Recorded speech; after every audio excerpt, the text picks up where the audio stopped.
अस्सलामुअलैकुम my dear students. तो कैसे हैं आप लोग? मैं उम्मीद करता हूँ आप सब खैरियत से होंगे। तो हम चैप्टर 5 स्टडी कर रहे हैं, सेल साइकिल। तो उसमें हमने इंट्रोडक्शन कर लिया था कि सेल साइकिल क्या है और उसके डिफरेंट फेजेस। उसके बाद हमने डीएनए को समझा था, क्योंकि माइटोसिस पढ़ने से पहले डीएनए क्या होता है और क्रोमोसोम्स क्या होते हैं ये पता होना चाहिए। तो आज हमारा टॉपिक है क्रोमेटिन एंड क्रोमोसोम्स। ठीक है, जैसे कि आप जानते हैं कि जो डीएनए है वो न्यूक्लियस में होता है। ठीक है, तो अगर ह्यूमन सेल को ट्रीट करें, उनमें से चीज़ों को निकालें और डीएनए मॉलिक्यूल को बाहर निकालें तो वो 2 मीटर लॉन्ग बन जाता है। अगर उसे स्ट्रेच करें, खोलें तो मतलब कि ह्यूमन डीएनए जो है उसका एक मॉलिक्यूल 2 मीटर लॉन्ग होगा, लेकिन न्यूक्लियस का डायमीटर जस्ट 6 माइक्रोमीटर होता है। मतलब एक 6 माइक्रोमीटर वाली चीज़ में जिसका डायमीटर 6 माइक्रोमीटर है, उसमें 2 metre long stretch of molecule जो है वो उसके अंदर है। अब ये देखें, ये कैसे हो सकता है और ये कैसे मुमकिन हुआ? 6 metre, 6 micrometre, 100 of millimetre diameter की एक चीज़ है और उसमें 2 मीटर लॉन्ग मॉलिक्यूल अंदर है। इसका मतलब है उसको फिर किसी तरह अंदर घुसेड़ा गया होगा। जैसे हमने छोटी सी जगह में बहुत बड़ी चीज़ अंदर एडजस्ट करनी हो तो फिर उसे हम किस तरह अंदर ठोंसते हैं। 2 मीटर लॉन्ग चीज़ सिर्फ 6 माइक्रोमीटर डायमीटर वाली जगह में है। तो क्वेश्चन पैदा होता है कि how such a huge molecule of DNA is packed in a tiny nucleus. कि इतना ह्यूज डीएनए जो है, ठीक है, मॉलिक्यूल ऑफ डीएनए वो इतने टाइनी न्यूक्लियस में कैसे पैकेज, कैसे रख दिया गया? तो there is a packaging mechanism. तो कोई पैकेजिंग मैकेनिज्म ज़रूर होना चाहिए कि डीएनए को एक कम्पैक्ट और डेंसर स्ट्रक्चर में कन्वर्ट करके, ठीक है, फिर ही न्यूक्लियस में रखा जा सकता है। जिस तरह हम किसी चीज़ को, किसी कपड़े को छोटी सी खो में, छोटे से होल में डालना हो तो उसे गुच्छू मुच्छू या उसे फोल्ड करके हम उसके अंदर रखेंगे। तो ये जो स्ट्रक्चर बनता है डेंस और हार्ड और कम्पैक्ट डीएनए का स्ट्रक्चर जो न्यूक्लियस में मौजूद हो सकता है 6 माइक्रोमीटर के न्यूक्लियस में, तो इसे क्रोमोसोम कहते हैं, उस डेंस और कम्पैक्ट स्ट्रक्चर ऑफ डीएनए को। आप देखते हैं कि हाउ क्रोमोसोम इज फॉर्म। तो क्रोमोसोम कैसे बनता है? तो क्रोमोसोम बनाने के लिए पहले यूनिट्स बनाना पड़ते हैं, न्यूक्लियोसोम्स।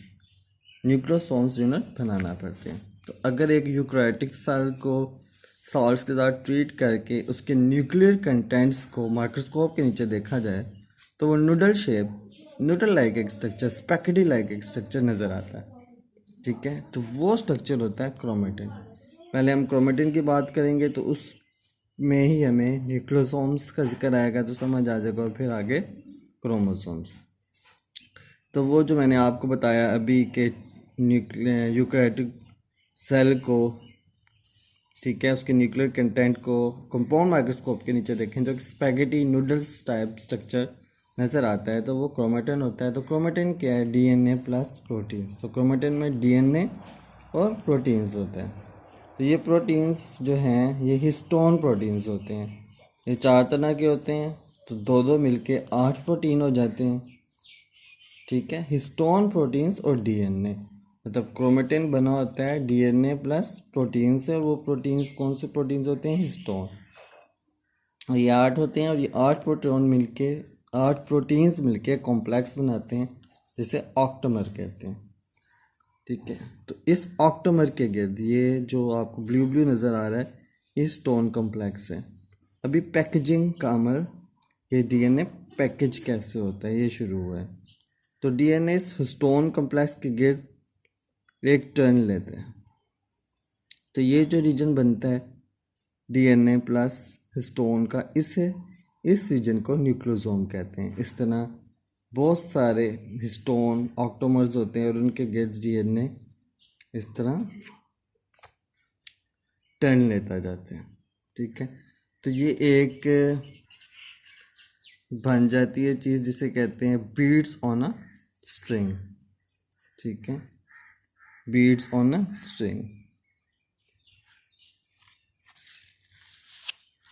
तो क्रोमेटिन जब न्यूक्लियोसोम्स में बन जाते हैं तो ये structure beads on a string, इसे बायोलॉजी में इसे रिप्रेजेंट करते हैं जिस तरह किसी धागे पे मोती लगे हों।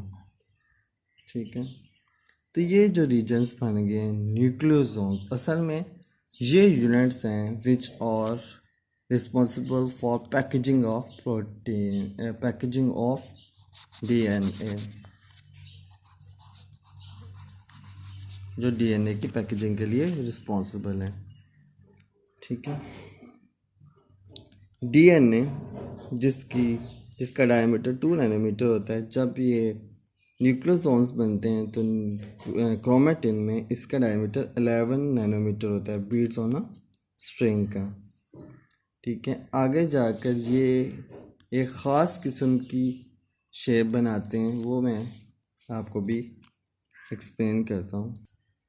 ये देखिए, ये न्यूक्लियोसोम्स हैं, ये हिस्टोन के गिर्द डीएनए ने एक राउंड लगाया है, फिर ये हिस्टोन के गिर्द, हिस्टोन कम्प्लेक्स के गिर्द डीएनए ने राउंड लगाया है। ये दो न्यूक्लियोसोम्स हैं, तो ये बहुत सारे न्यूक्लियोसोम्स एक दूसरे के ऊपर पाइल ऑफ हो गए हैं, तो एक स्ट्रक्चर बना है जिसे सोलेनॉइड कहते हैं। यहाँ तक जो थिकनेस है वो 30 नैनोमीटर्स तक आ जाती है। यहाँ पे क्रोमेटिन की फॉर्म में जो डीएनए प्लस प्रोटीन्स हैं हिस्टोन, यहाँ पे 11 नैनोमीटर और यहाँ पे 30 नैनोमीटर्स तक।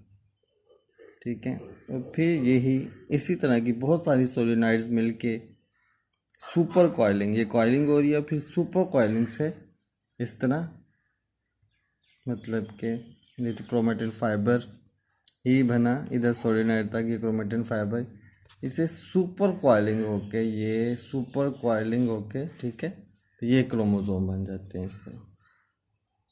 तो इसे हम दोबारा एक दफ़ा, ये डीएनए डबल हेलिक्स मॉलिक्यूल है, ये हिस्टोन ऑक्टोमर है, ये बीच में इसके गिर्द राउंड होता है और ये रीजन्स बनते हैं जिन्हें न्यूक्लियोसोम्स कह रहे हैं।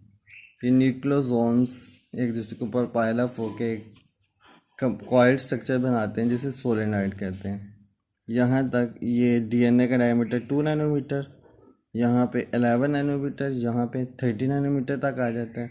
फिर ये, ठीक है, कॉइल्ड होके सोलेनॉइड्स, तो ये सोलेनॉइड तक ये क्रोमेटिन फाइबर कहलाता है, और फिर ये क्रोमेटिन फाइबर सुपर कॉइल होके, ठीक है, इस तरह ये क्रोमोसोम की फॉर्म में कन्वर्ट हो जाते हैं।